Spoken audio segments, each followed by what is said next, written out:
Praise God.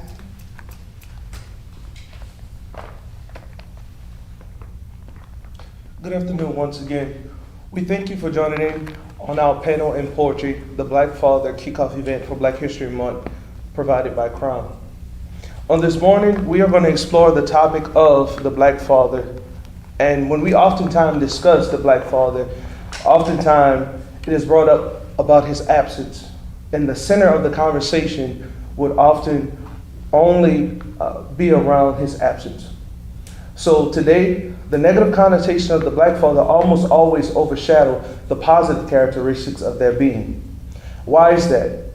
We will explore the significance of the Black Father, any misconceptions and benefits of having them present. To reiterate Mr. Clark, we have Dr. Cleve Hill, we have Dr. Bantu Groves, Ms. Altina Sims, John Edmonds, Javed Robinson, and myself, Larry Scott. So today, to start off the panel discussion, our first question is going to be, what significance does the Black Father both represent and mean to you? This first question will go to Dr. Bantu Grove. First and foremost, thanks for having me here. It's always good to be around other brothers talking about this matter of Black fathers. And also, thank you, Ms. Sims, for that poem, especially hearing the part about Puffin Big, about how much Black fathers are needed. I like being compared to Biggie Smalls, I guess, every once in a while. But when I think about the significance of the Black father, I think it's just so vital, it's so important to all that we have as a community. I think we're, especially speaking as a father now, I see the importance, I see the significance, I see the relevance. I know that I'm important to my family, I'm important to the community that I'm around, that I'm invested in. I know even as we think about the term absent Black father, that didn't even enter our lexicon until like 50 years ago. And so now it's one of those things that we're constantly hearing over and over again, even though there's tons of studies out there that say otherwise. There's a 2013 study by the CDC that says otherwise, that non-residential Black fathers are more involved than any other race or ethnicity. And so I think just the work that we still need to do to unravel and to kill that image, that controlling image that Patricia Hill Collins talks about out there, that Black fathers are absent. In actuality, Black fathers are active, and I think that side of the narrative is not being told. And I know with the work that we do with Fathers Matters is all about smashing that narrative that we're deadbeats, or that we're not around, but that we're very active and that we're significant in our communities. Next question, the same question will now go to Ms. Altina Sims. Coming from a household that didn't have the structure of a Black father in the home, I can say that I suffer with knowing the identity of who I am, or I struggled with recognizing what love is supposed to look like, because a father does supposed to give that identity of what love. According to something that I heard before, was the fact of a daughter supposed to fall in love with her father first. She's supposed to feel safe. She's supposed to feel strong. She's supposed to feel okay to be expressing of herself, So I could say how that's important to me. It's like I waited until, I felt like when I got older, I learned more about myself, but I feel like I would have had some type of advantage of having a Black father in the home, because I don't think I would have ran across so many things, so many detours on where I need to be, if I had a father who was able to speak that life into me. I think for me, growing up, I had you could say a two-parent household, but my parents divorced when I was about kindergarten, I want to say. So I like to tell people it's a running joke for me. I live two separate lives. I used to visit with my dad on the weekend. But he still was active, came to everything, supported us, and everything that we did. I have a younger brother, an older sister, and an older brother. But I think him being active in my life definitely shaped everything for me for the future. School, sports, family. That was his biggest thing, being that he was divorced and he was a single parent of 4 kids, raising us up on love, teaching us what love looked like, tough love, and the sweet and nurturing love as well. So I think that was important for me growing up. And then, like I said, it shaped who I am today. But I think it is very important to have the father present, whether it be in the house or active on the outside, whether your parents are together or not. I still think it's a big integral part of a child's development. What they see is what they ultimately do. And I'm a big proponent of that. I like to believe so. Dr. Hill, do you have anything to add to what Ms. Atina Sims, Jarvey, or either Dr. Groh has said? Well, in a very similar vein, let me give you a little background first. My mother passed away when I was 12 years old.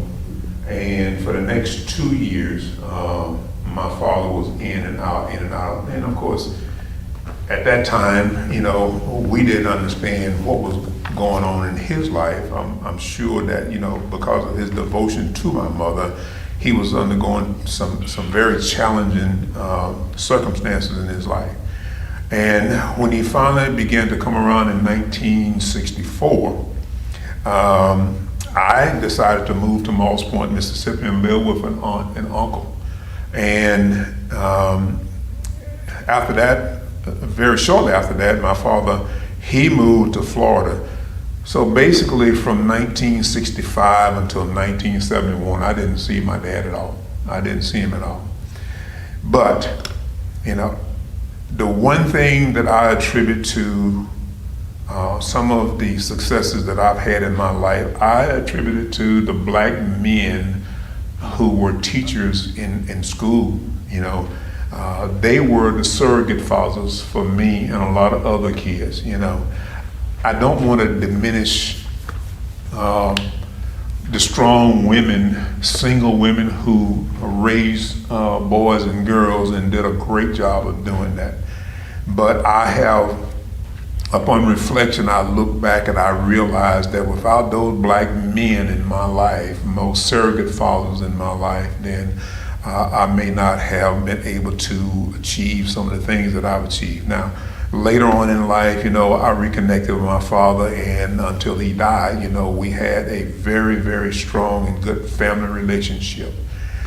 But if it's not the immediate biological father, I still think that youth need that black male figure in their lives. And unfortunately, being an educator, the number of African American males who are teaching in schools today is almost non-existent. And I just think that if we can get more black males, African American males, back into the schools, I think we will see a difference in some of the lives of these of our young black males that are going astray now. John, do you have anything to add? Yes, I was raised in a 2-parent household, so I know what it's like to have a father, and it really just represents structure, because I have a good relationship with my dad, so sometimes he can be tough on me. He teaches me how to behave, how to carry myself, and he's a pastor and everything, so that's about it. So I really agree with everything that everybody has said so far, especially one of the things that Mrs. Tina said. She said about showing love and expressing love to that child, especially to that girl child. But it only doesn't stop there. I mean, it continues all the way through teaching your children different characteristics and things like that. The black male father is really important to that. And even Dr. Hill, what he said about the concept of, even if it's not the biological father, the black male figure is still important, having that surrogate black male figure in your life that is going to be able to teach you certain things and characteristics. So my next question for today is actually going to stem from a quote that Dr. Bantu Groh gave to us. One of his colleagues said, "Our young black fathers don't need words. They need works, examples of character that dare to be honest, truthful, transparent, committed, and engaged.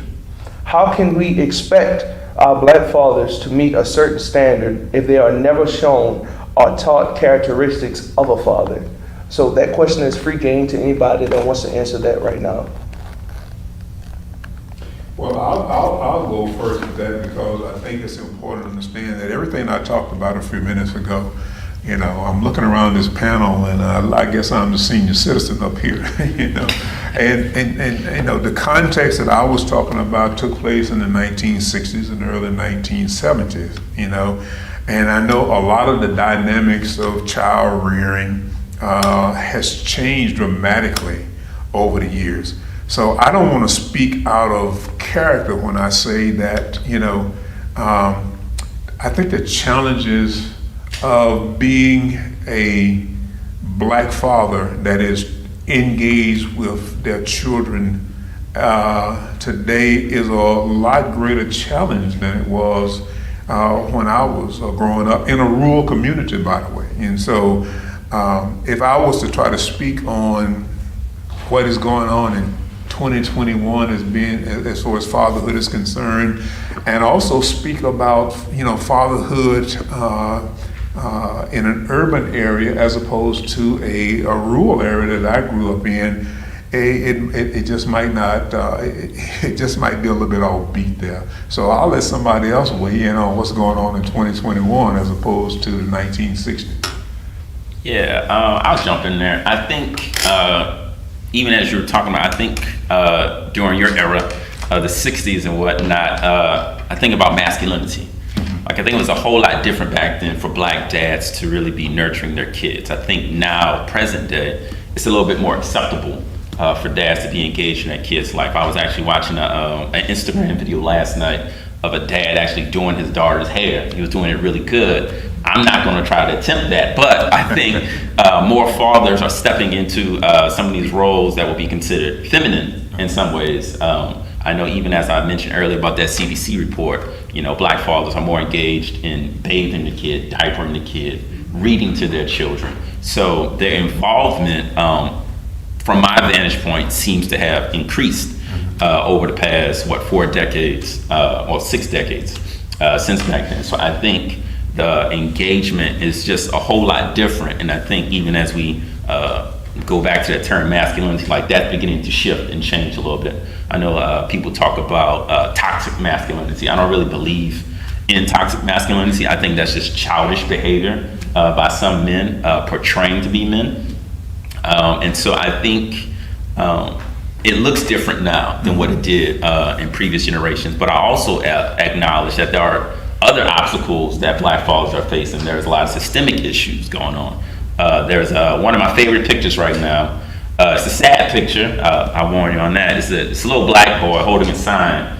It said to the effect of, "You blame me for being fatherless, but you keep killing my dads." And so that's one of the challenges, that dads aren't present because they're dying. Dads aren't present because they're being locked up on certain charges. But even in those cases where they're not actually present in the household, I can't stress that enough. That non-residential African-American dads are still present in their kids' lives more than any other race. And so I think that's not said enough. I think, again, going back to the idea that they're deadbeat and they're not around, that they're out here doing everything but being with the kid, I think that's false, and the facts back that up. And so I think they are very engaged, and that story is just not being told enough. And so that's why I'm gonna keep going back to that. So if you hear me keep saying that, that's why, because I can't emphasize that enough, that black dads present day are very active in their kids' lives. I'll piggyback on that, because my father was, I guess you would say, non-residential, right? Because my parents were divorced, and he very involved.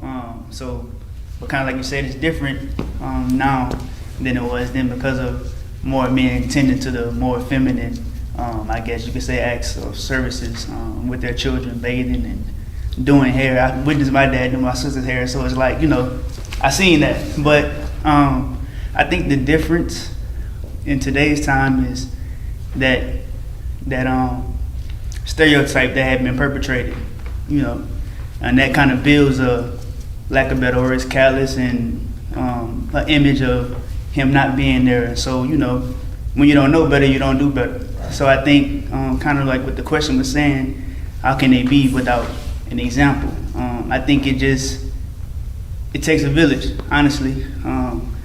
You know, me personally, I played sports most of my life, and aside from my dad, I had other father figures, you know, putting their kids and being involved in school activities or extracurricular activities, and having that male presence always actively around you, you know, so where one falls short, the other picks up the slack. So I think that over time it's gotten better, and in today's time it's getting better. And you know, to your point about the post with how can I have my father if y'all killing them, you know, so I think that's real as well. But again, it still takes a village. And I think that if we get back to that, then I think we'll start to see even more change. And, you know, so that's where I stand with that. So. Let's do away with the identity of traditional roles. Let's go with, okay, well, it's a love role. It's a love role, okay? If your child hair is all over her head, why not comb it? Right. Instead of have her go out there and present herself as if someone doesn't care. And then we have free spirit children, right? We have free spirit children that don't want their hair combed. Let's be okay with all of that, because all of that makes a person the ability to have their own identity, the ability to say, yes, this works for me, or no, it doesn't work for me. Like, we have to say, okay, even for the boys, I have kids. So I have a 19-year-old son, and he says something like, I don't really talk about my feelings or express my feelings, because his father is not actively like in the household or in the home to let him know, okay, it's okay to cry, son. You know, like, we don't address the things like that, and that's important, because they need to know, as well as you have to be strong, or as much as you have to be strong, as much as you have to cry sometimes. Sometimes it's okay to cry. It's okay to cry. That doesn't take away your masculinity. It encourages the fact that you're human. Like, let's be human all the way around. You know, we can't say, okay, this is not important and that's not important. Okay, if that stuff hurt me, then I'm saying ouch. And it's important that we say ouch. You know, oh, this doesn't work for me, or that doesn't work for me. Okay, I'm with I have a spouse in the home, and I understand with my youngest daughter, it's like some places that I was hurt because I didn't have the black father in the home, that he's able to love her and heal her in those broken areas, because my inability in those areas, unless I'm willing to forgive, unless I'm willing to forget, unless I'm willing to move on and be healed in those areas, he's going to have to catch that part so she can be a well-rounded person. And that's the importance of a black father to me, to make sure that we have, you know, the highs and lows, so we can even out, you know, the playing field. So that's my sense. Touch up on what all of you said. My dad talked to me, and he was born in 1960, and he grew up without a dad. You know, he said his dad didn't like him, his dad, you know, neglected him, and he had to learn a lot of things on his own. And I took a sociology class last semester, and I learned about the expressive role and the instrumental role. And, you know, women used to do a lot of the expressive role, you know, the nurturing and stuff like that. And the dads were the breadwinners when they used to just go get the money and work, and the women used to stay home. But I think it has to be a little bit of balance. Like, it has to balance out where, you know, the dads do a little bit of both. And let me just add, you know, you're saying something that's very important, because you remember in that early generation that I talked about, you know, most women didn't work outside the home. You know, women work outside the home now, so men have to be actively involved. You know, I was, you know, when I was 8, 9, 10 years old, our household basically was, you know, 7 boys and 1 girl. And, you know, even though this was before my mom passed away, my dad made it plain to us, your mom and your sister are not your maids. You know, you have to learn how to wash clothes. You have to learn how to cook. You have to learn how to sew your clothes and things like that. And so I took that into my adulthood, but even as a young adult, you know, I was laughed at. You know, other men would laugh at me when they saw me washing dishes. I said, are you crazy? That's woman's work, you know. They would laugh at me when they saw me washing clothes, you know. But because of that foundation that my dad gave us early on in life, I was able to withstand those type of taunts, you know. But I also want to say this, you know, Both of my daughters now are in their 40s, and I try to make it plain to them, even though I can be stubborn sometimes. I try to make it plain to them that even though I'm your dad, and even though I'm older than you, I can still learn from you. You know, I'm not this person sitting on Mount Vesuvius looking down trying to dictate and tell you everything about how to raise children or how to go about living your lives. I can learn from you. Hopefully you can still learn from me. And I think that is one of the seeds that my absentee father, but also my high school male teachers, I think that's what they instilled in me. So my question is to ask, everything that you guys have been talking about so far, how do we as a community, as a black community, how do we work to reverse the concepts of the traditional roles and also teaching children that, specifically our black males, teaching them that they shouldn't show their feelings, they shouldn't show their emotions? How do we create an initiative to show them that it is okay to be vulnerable? How do we show them the initiative that it is okay to act outside of these traditional roles rather than then your mom has to do this, I can't do this as your dad. Your mom has to do that, and I can't do this as your dad, or vice versa. So how can we work towards to kill that notion that we only can do certain things and we can't be vulnerable in everything that we do? I'll start off, I think much to what the gentleman that spoke just recently just said, you have to be willing to learn and be open. I think that's the biggest thing. To undo a lot of things, you have to be open, you have to be willing to learn and accept things that are different, right? Nobody's really good when it comes to change, but change is something that helps us grow, whether it be comfortable or uncomfortable. So I think for me, what we can do is just be open and have those conversations about those things, because if you're doing the same thing, it's going to be repetitive, it's going to be the same cycle, going to continue.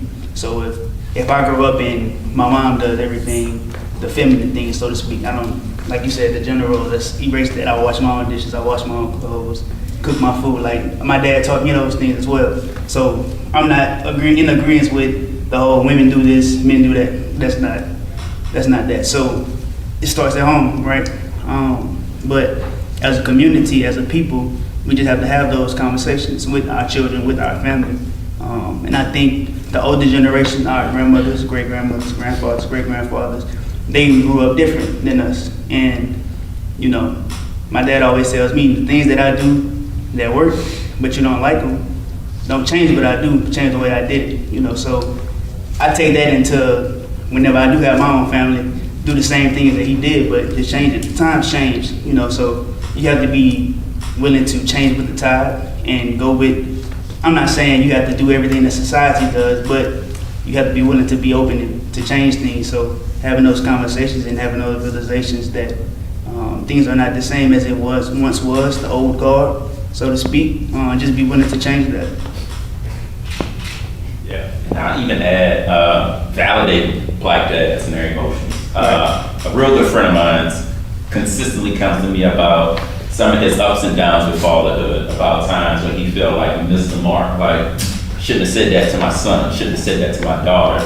And I'm listening, I'm not judging him, I'm listening like, hey, we messed up. But the good thing about kids is they're forgiving. And so he's able to go back to his kids and open his arms up.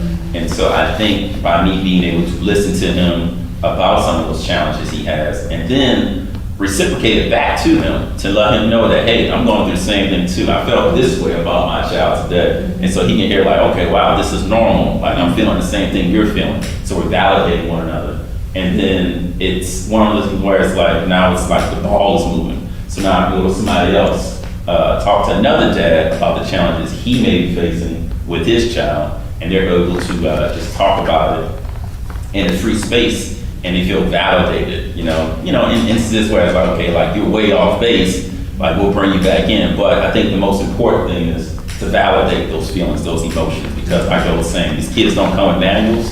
It's a very true statement. And so I think validating one another, being able to listen to one another, and then return it back. Like it's not just a one-way street, but a two-way street, where I'm sharing with you some of my ups and downs with being a parent. And even in that, just the transparency, and then you're learning and unlearning.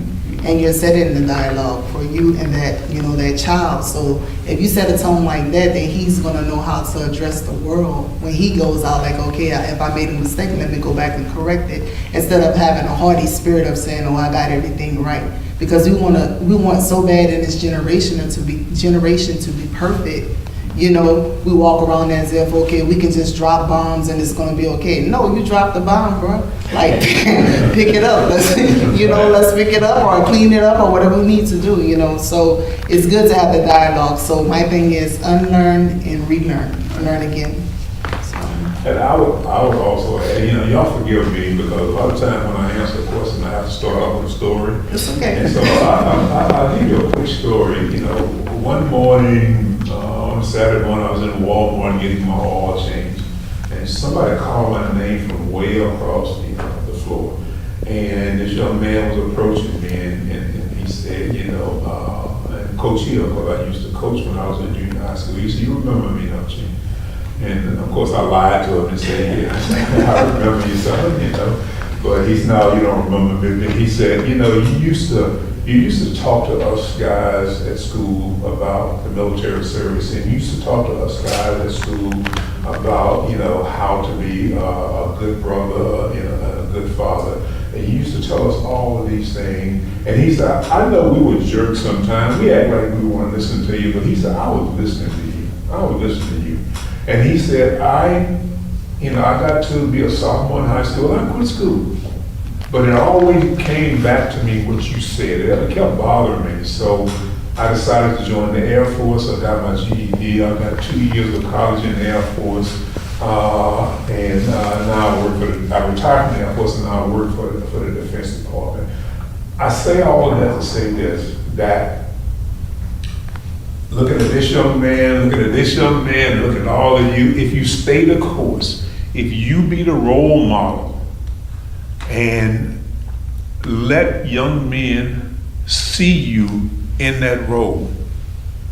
They may fight you, they may act like they're not listening, but if you plant that seed deep enough, it'll come back to them. And I think, you know, sometimes we just have to be patient and let them get the wildness out of their system, but if you plant that right seed, I think they will come back. Agree with everything that y'all said. I'm really getting the concept of support, teaching them stability and support. That's some of the things from out of this that you teach children, especially when you are showing these different things. They know how to handle certain situations when they go out into the world, when they're faced with certain things. So one of my questions is, what are some of the stability or what are some of the support offerings that you are giving your children when you are teaching them and having these conversations and stuff like that? So when they are faced with certain things, they can go out into the world and not crumble. They can go ahead and handle those things confidently and strongly and overcome those situations that they may experience. I'm gonna say I have a 27-year-old daughter, and I learned at this point in time just that I can be transparent. Like, I have to go back to the mistakes that I made and remind her or let her know that she's not the only one out here trying to do life, like trying to live. Or, you know, if we make our kids feel as if they're the only ones that's going through whatever it is that they're going through, then they're gonna feel isolated and alone, and they're gonna feel unsafe in their own skin.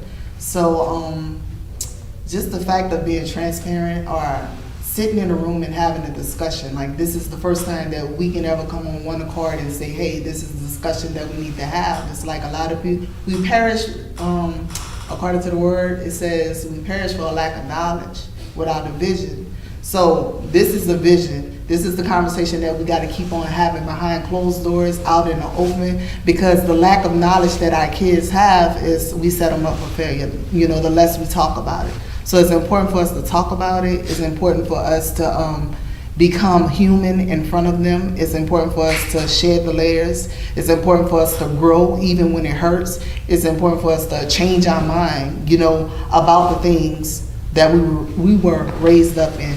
I learned that going through a lot because I experienced like the death of a child. He was 8 years old. I remember going through the hardest part of my life, which was the depression. And in the midst of something that I couldn't even do for myself, and I was a single mom, you know, just me in the home with my kids.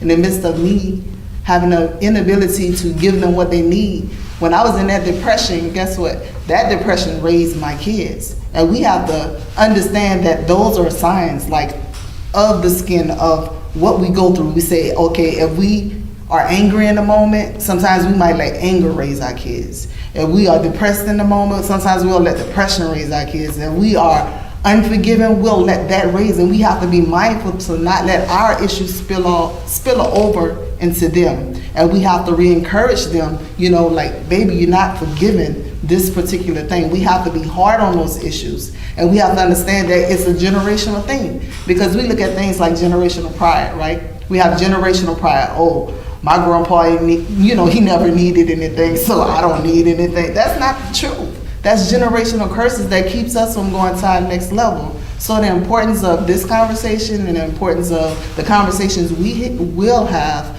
we have to heal. And the more that we heal, we can give them answers to whatever their issues are. We can give them answers just by doing and saying and being normal and saying, hey, you know, you got one too, you know, the understanding of, you know, when you're given a platform that you have something to say, that you have something that's going to help them, you know. So that's basically like it. I don't know if I answered it to the level that you need, but yeah. Yeah, I actually was listening to Dad talk last week, and one of the things he said that stuck to me was, he said, I'm a different person today. Mm-hmm. And so what he was talking about was that he wasn't too active in his child's life, and that he was trying to mend that fence with his son, specifically with his son. But he said he didn't want to build a relationship on guilt of, you know, the child, of him being guilty that he wasn't around, or then the child like trying to manipulate him and different things like that. But he wanted to build it on love. And so he was trying to be honest with his son, still trying to be honest with his son about, look, I messed up, but I'm a different person today. And so wanting his son to forgive him of his past, but at the same time forgiving himself of those past transgressions that he did. And so I think for him, he's trying to rebuild this relationship based on love, trying to open up his arms to his son rather than raise his hand to his son. And so it's just evolution. I think that's one of the themes that we've all been kind of talking about, this evolution as Black men, as Black fathers, and that we are not the same person we were yesterday, that we're constantly evolving, constantly growing, learning, unlearning, to your point earlier. And so I think that's one of the ways that we can help support and stabilize our kids, is modeling what it looks like to evolve for the better. Well, I want to pick up very quickly on what you said about transparency, and forgive me again, I have another story, you know. You know, we were having a Mardi Gras celebration one year at our home, and my youngest daughter was in, and she invited a lot of her, you know, friends that had gone to Southern in Baton Rouge with her, and they were all there, and we were all sitting around talking, and one of her college friends asked me a question, and I attempted to answer the question, and then my daughter chimed in, and she was kind of refuting what I was saying, and then I chimed back in, and then she chimed back in, and finally the young lady said, oh, I'm sorry I asked that question, because in her mind, a fight was getting ready to break out. And my daughter had to say, oh no, you know, me and my daddy talk like this all the time. We debate and go back and forth. I say that because, you know, you mentioned the word transparency. To me, part of being transparent is creating a culture within your family that they are not afraid to dialogue, to talk, to discuss, you know. And at the end of the day, after a good discussion is completed, you know, hey, we still love each other, we still care about each other, and we can agree to disagree, and it doesn't change anything. That is part of my evolution, because there was a time in my life you didn't agree with me. I didn't want to have anything to do with you anymore. And so, yeah, that is part of my evolution, and I think that if you help develop that culture in your family, that would be part of your family's evolution. I just pick up, I just agree with what everybody pretty much said, like, you know, being transparent and ending that cycle of, you know, being stuck in your ways and your pride. I'm young, so I don't really have, you know, father experience or anything, but just thinking like in the future, based off of what my father did with me and my siblings, he changed over time as well. It was a point in time where he was his way or the highway, but you know, as he got older, learned more, he grew up without a father. So to much of his credit, I commend him on how he changed and the way that he changed and how he was still able to keep a strong bond with me and my siblings and show us still, you know, that love or whatever, and forgiving himself for his past transgressions and being uneducated, like you said, educating yourself and being open and being honest. But back to my original point is, he always says, like, I'm not above reproach. Like, if I'm wrong, I'll come and tell you, hey, in the moment I was wrong, I'm sorry. You know, the damage, I don't want to say might have been done, but, you know, you might have hurt your child, or, you know, you may have hurt yourself more than you hurt your child, and you have to come back and realize that, hey, I messed up, and have that open dialogue and create that transparency and create that culture or that routine of, we can talk about this, put it to bed, and still love each other the same. So I just agree with everything you said. But to your question again, excuse me, how do we create that? Is just that simple. Like I said in the last segment, just being open and willing to communicate and create that, you know, in your family dynamic. So, and I think that you start that and your children carry that. And they carry it to their children carry it to their, you know, so it's just a cycle, you know, talking about generational thing. That's something that can be generational when it's done the right way, so. That is one true thing. A lot of communication is very important all the way through, stemming from the parents, stemming out to the children, because if a child feels as though they are not able to communicate with their mother or their father in a certain way, then they're going to look for that line of communication somewhere else. So with that being said, you know, it starts in the home. We have to continue to be able to communicate with our kids and allow them to come to us, whether we be a father or a mother, allow them to come to us and be able to speak to us as freely as they can about anything that's going on in their life. If they have any questions about anything, be honest, open, and truthful about the situations, because sure enough, we may have experienced the same things, but they just don't know that, so they don't know how to come out and say it. But all we have to do is be open and willing to hear what they have to say. Another question I have, when we talk about the child, especially from the black father relationship to their children, when we talk about that, what are some of the benefits of having that father around? And even for those kids that are not able to have their father as active in their lives, what is it that they receive in their growth and their development, whether it be psychologically or whether it be socially in life? What is it that they receive from having that black male presence in their life? One word: balance. That's it. Dr. Grove? Yeah, I would say, I would say it helps with their behaviors. Like you see, when fathers are present in the household, children are less likely to be delinquent in school, less likely to abuse substances, go to jail, incarceration, do better in school, have positive attitudes about school because dad is present, dad is involved. And so those are some of the benefits of having that black father involved. And I'll also extend it to even, especially when you have a black son, that you've already grown through that, you know, immature stage, and now you're a dad, so you can talk to your son. You can have the talk about what to do if you're ever pulled over by a police officer. You can talk to your son about some of the racial dynamics that go on in the workplace and then also in other areas, so you can help your child navigate those different things. And then also, just for your daughter, you can raise her to find the right kind of guy. You know, you can show her what the man should look like and some expectations she should have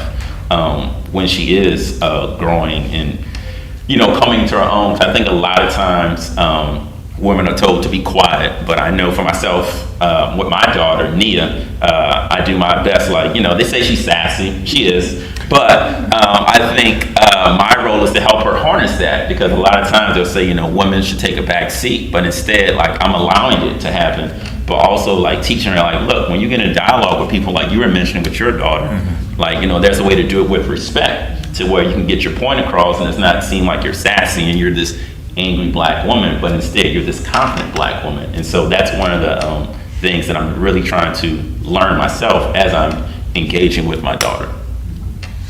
And I'll add to that. You know, I've not raised sons.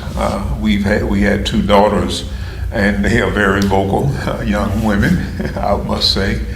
But I think one of the key points you said, and I'm going to just add to it, is that the presence of that balanced family, that stable family with the father in the home, I think my daughters picked up on the idea that I can make a good choice when I choose a husband one day. I don't have to just settle for the first guy that comes along and proposes marriage. I can make a good choice. And as a result, now that I'm a grandfather, I think my daughter and my son-in-law are passing that on to our grandchildren. You know, you don't have to settle. You can make those good choices. You can have the confidence that the person that you choose to be your spouse is going to be one that is going to help you maintain that balance going forward in your married life. And I think that's important. To pick up on what Dr. Gross said, you know, it's about how they behave, because, you know, I have a couple friends, and I know some of them don't have fathers, and I know psychologically sometimes they get depressed. They be like, you know, you have a dad, so, you know, you don't have to worry about how I feel. And, you know, I seen them make a lot of bad choices, you know, get arrested, you know, act out in school, fighting and everything like that. And I think it makes them angry because they just want to be like everyone else, you know, and have a dad.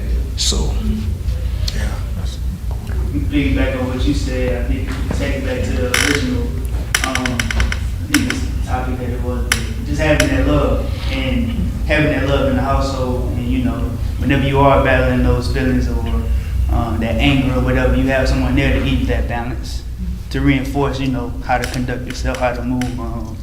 So I think having a father, whether it be 2-parent household or non-residential, having that active father or a father figure, someone that's in that role, can give you balance, teach you how to be a man, show you what manhood really is, like, you know, help you hone your own man. You know, 'cause at the end of the day, we're all different people, but the common denominator is being a man. You know, every man should have integrity, character, should want to be a provider.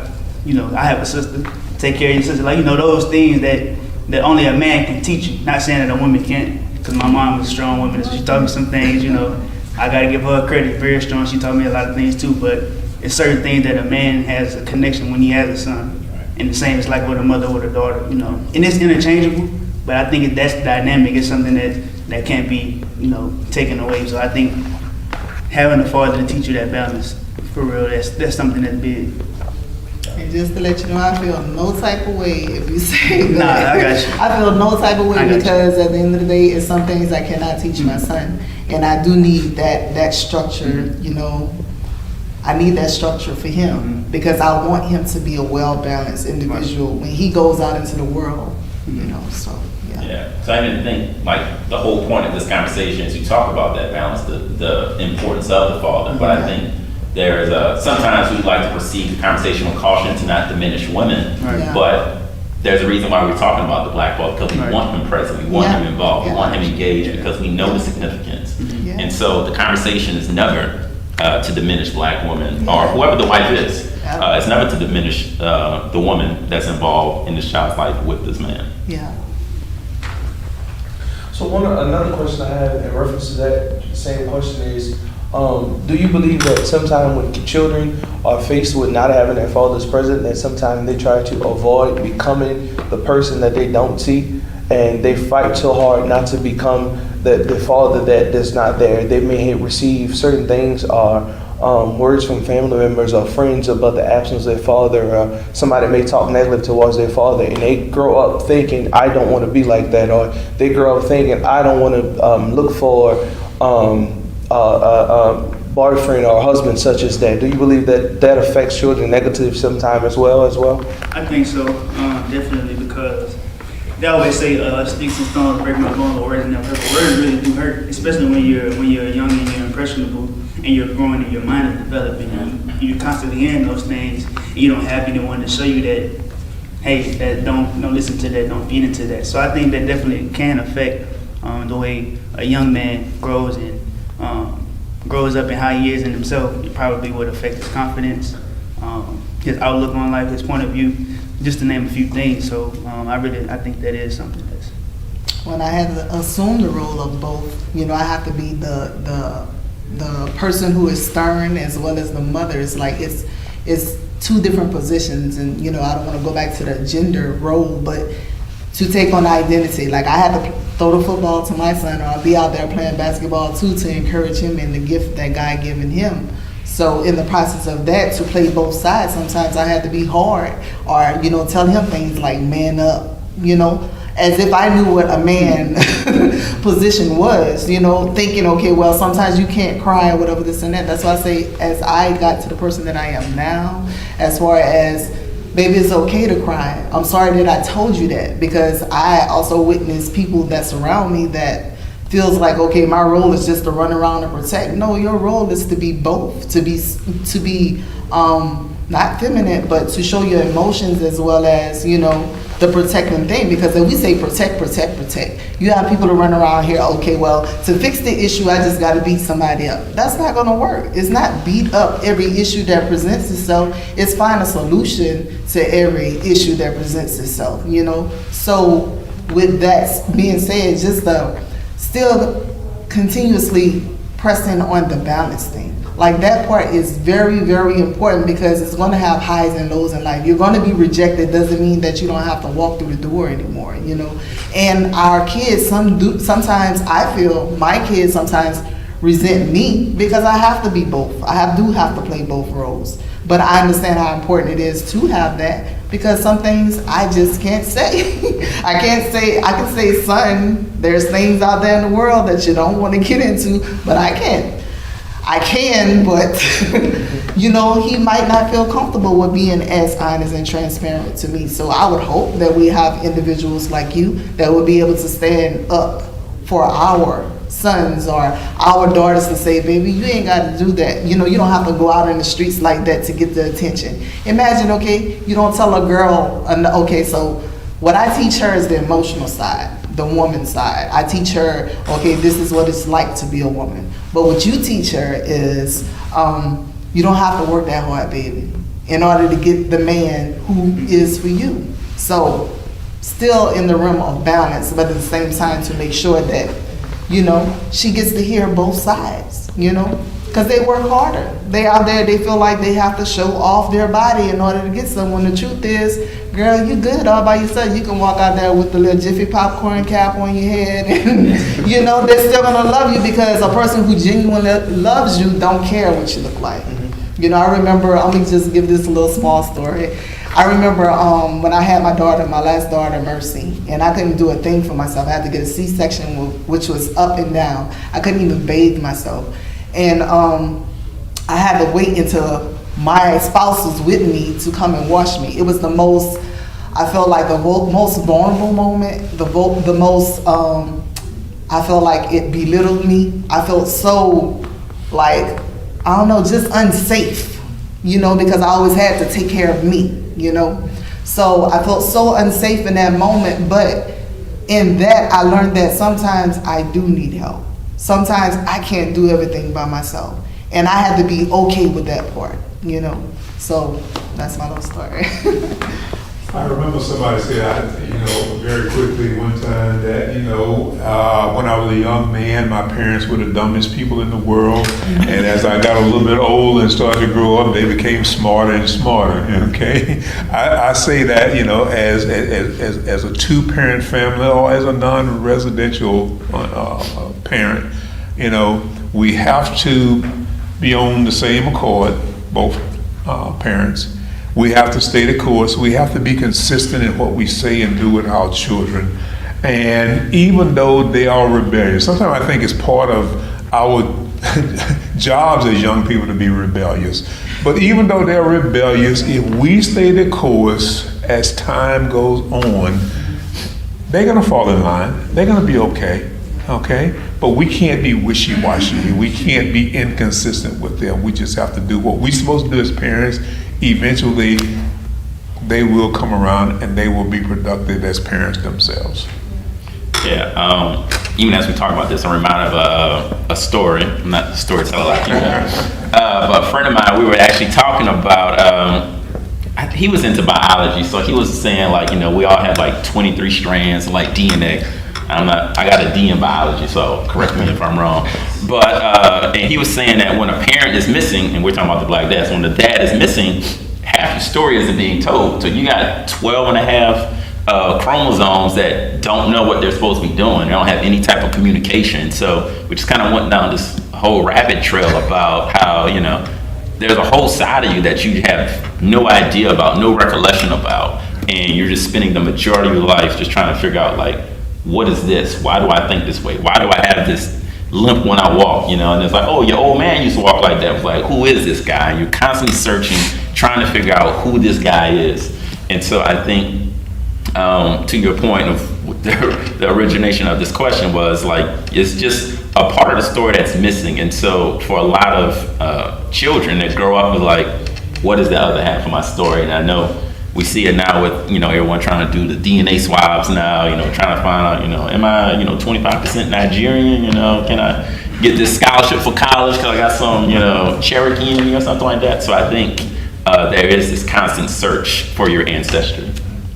And to pick up off that, it is important to have a father because to tell you how to do certain things, because I feel like, especially with this generation, they always feel like if no one's there telling you how to be, they have to portray a certain image. And I feel like the generation gets caught up in society around them too much, instead of having an open ear and listen, not just the fathers telling them how to be, but, black men can be mentors, and teach this generation how to be. So my next question and final question for today is, out of all the things that we discussed on today, how can we support our black fathers? And furthermore, how can we help our children heal that are missing their fathers being present in their lives? Dr. Groh? Okay. Yeah. So I would say,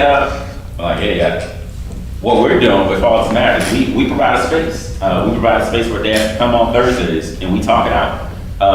And we talk about what it is, what it ain't, and what it can be about fatherhood. What it means to be a man. We talk about emotions. We talk about co-parenting because that's a whole nother world that's not really being talked about. Some dads are absent because they have to be, because the woman doesn't want to be involved with them anymore, but they want to be engaged in their kid's life. And so we're having those tough conversations. I think resources, there's not a lot of resources out there for dads to really be engaged. I know I talk with, various people about, WIC, women, infant, children. Why isn't it parent, infant, child? The father is excluded from that conversation, that it's immediately about that. I even think about I think all three of my children during their whole birthing process, how I had to, put myself in those conversations with the health practitioners, hospital workers and whatnot, because otherwise they were like just pointing towards my wife when they were talking about the child as if I wasn't involved or had a part of this whole process. And so really having to engage myself, even when my daughter was in the hospital, I was the one that was there for those 2 months, making sure that she was healthy and whole, and talking with the doctors, engaging in conversations, really putting myself out there, let them know like I'm present, I want to know what's going on, and that you don't have to check with mom, you can check with dad about what's going on with my daughter in this situation. So that's what I would say, spaces for dads, resources, and for community to just validate those feelings that they're feeling, that they're expressing all the time, because the world is changing, things are different from when you were coming up to now where I'm coming up now, and eventually when my sons are going to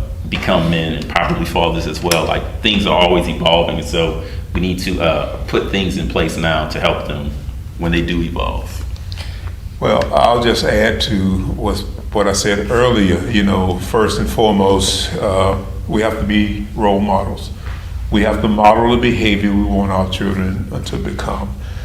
But I also said that part of transparency is creating a culture where you are not afraid to discuss and talk and dialogue with members of your family. And the third part of transparency, I will say, is that, especially for people in my generation, I should be at a point now where I can say to you guys, my children, my grandchildren, I should be able to say, help me understand how I can be a better father. Help me understand how I can be a better grandfather, Because, I have, my wife and I, we have raised 2 daughters. But the playbook that we use, that landscape has changed. We're using a different playbook now. And so part of transparency needs to be, help me as a father and a grandfather to be a better person, a better role model in your upbringing and in your growth and development. Ms. Martini? He's having a question of what do you expect from me as a parent? Yeah. That's a good question to ask, but also to encourage the growth. What we do is, as parents, we build a foundation. Now, they go up with the sticks of the wall, or the walls itself, or the roof.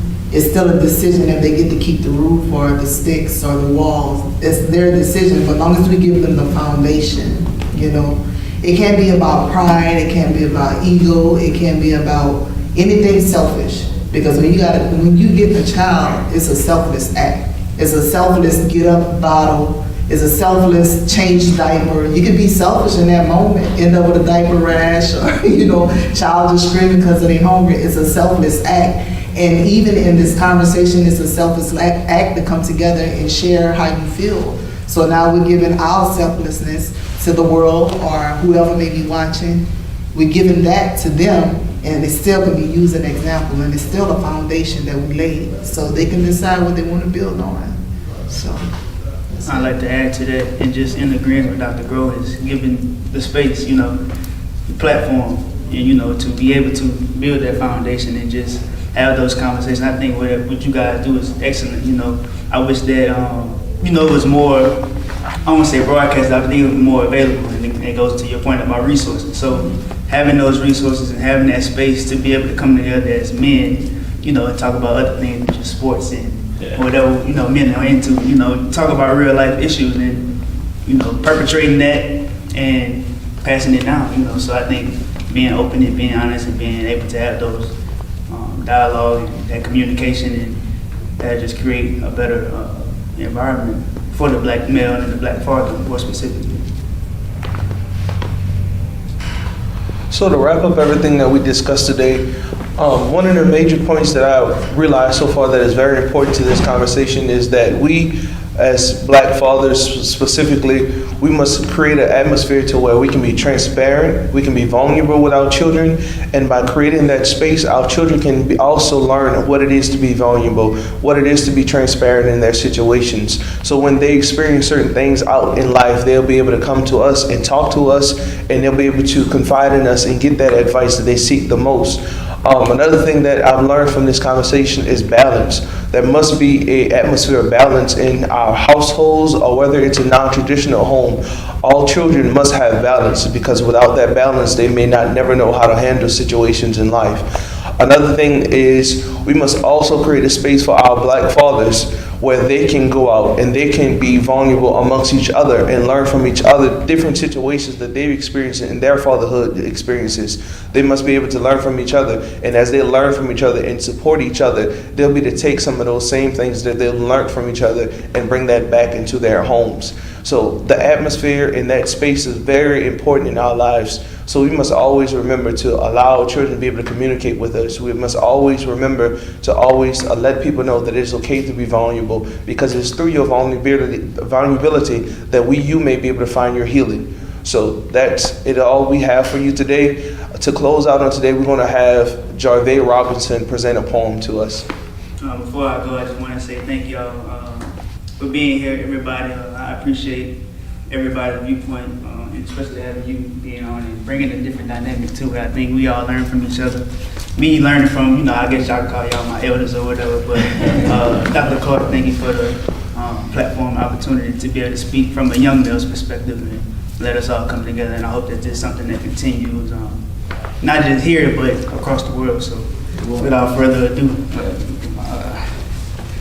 my phone now. All right. Poem is titled Black Father. Black boy, black child, black son, black man. You are wise, you are strong, and you are as cool as a fan. Black boy, black child, black son, black man. You are more than enough, just look at your skin. Black boy, black child, black son, black man. You are me and I am you, united we stand.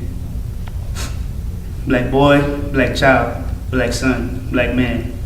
Your glow is marveling and your soul is bright too. Black boy, black child, black son, black man. When we all stick together, what can we not do? Black Father.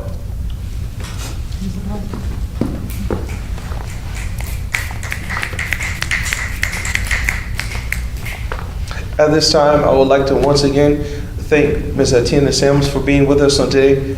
I would like to thank Mr. Jarvey for being with us on today, Dr. Bantu Groves, Dr. Cleveland Hill, and John Edmonds for being with us on today. At this time, we would like to take this time to stop and recognize a great friend of Talbot Hall, someone that works for Nicholls State University for 20 years. His name is Mr. Tyrone Mack. Mr. Tyrone here in Talbot was a very friendly face that everybody had the opportunity to see when they walked through the halls of Talbot. If you came through the second floor of Talbot, you'd always see him up there in some way, in some form. He would have some opportunity to make you laugh, to make you smile. He would have something always to tell you that was warm and welcoming to you. No matter who you were, Mr. Tyrone Mack always had something to say. So we just want to stop and acknowledge the life of Mr. Tyrone Mack on today.